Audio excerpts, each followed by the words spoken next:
വളരെയധികം സന്തോഷമുണ്ട്. എല്ലാവരും ഭയങ്കര ക്ലോസ് ആയിട്ടുള്ള ആൾക്കാരാണ്. അപ്പൊ എനിക്കൊരു ഗസ്റ്റ് ആയിട്ട് ഒരിക്കലും തോന്നുന്നില്ല. വിഷ്ണു ചേട്ടനായാലും രാജേട്ടനായാലും ബാബുക്കായാലും തിരിച്ചേട്ടനായാലും എല്ലാവരും തിരിച്ചേട്ടനായാലും പിന്നെ അത് സ്ക്രീനിലെ തന്നത് സംഭവമാണ്. വളരെയധികം സന്തോഷം. വൺ സക്സസ്ഫുൾ ആവട്ടെ. എല്ലാവരും തിയേറ്ററിൽ തന്നെ പോയി പടങ്ങൾ കാണാൻ ശ്രമിക്കുക മാക്സിമം. അതിൻ്റെ ഒരു സുഖം അതാണല്ലോ. പിന്നെ അത് അടിപൊളിയാവട്ടെ. All the best wishes. Thank you. Another mic shows there with the ceremonial shawls.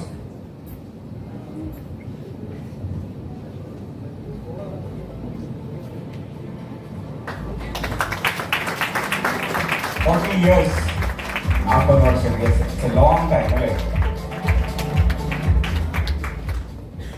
Yes, this Policy Ji, please receive the ceremonial shawl and the state award.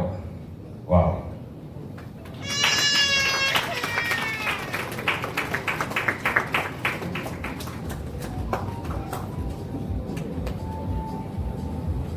All right. സിനിമയെ സ്നേഹിക്കുന്ന നിർമ്മാതാവാണ് ഞാനെന്ന് അദ്ദേഹം പറയുമ്പോൾ അത് നിങ്ങൾക്ക് എല്ലാവർക്കും നമ്മൾക്ക് എല്ലാവർക്കും ഒരു അനുഗ്രഹമാണ് ഈ പ്രൊഡക്ഷൻ മൊത്തം.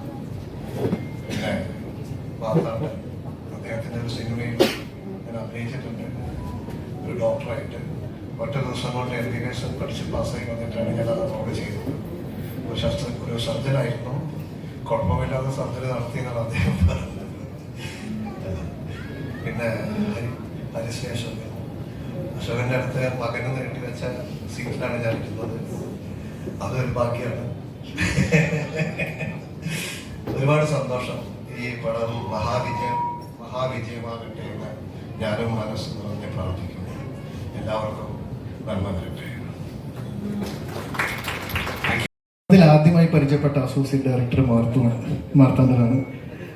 അൻവർ ഒരു ദിവസം ഒരു ഹോട്ടലിലേക്ക് എന്നെ കൊണ്ടുപോയി ഒരാളെ പരിചയപ്പെടുത്താറുണ്ട് എന്ന് പറഞ്ഞിട്ട് ചോട്ടാ മുംബൈ പ്രീ പ്രൊഡക്ഷൻ ടൈമിൽ അന്ന് മാർത്തോ ഒരു കുറേ പേപ്പേഴ്സ് ഒക്കെ വെച്ചിട്ട് എഴുതുന്നതും ചാർട്ട് ചെയ്യുന്നതൊക്കെ കണ്ട് എനിക്ക് ഇങ്ങനൊരു പോസ്റ്റ് ഉണ്ടെന്ന് എനിക്ക് അറിയത്തില്ല.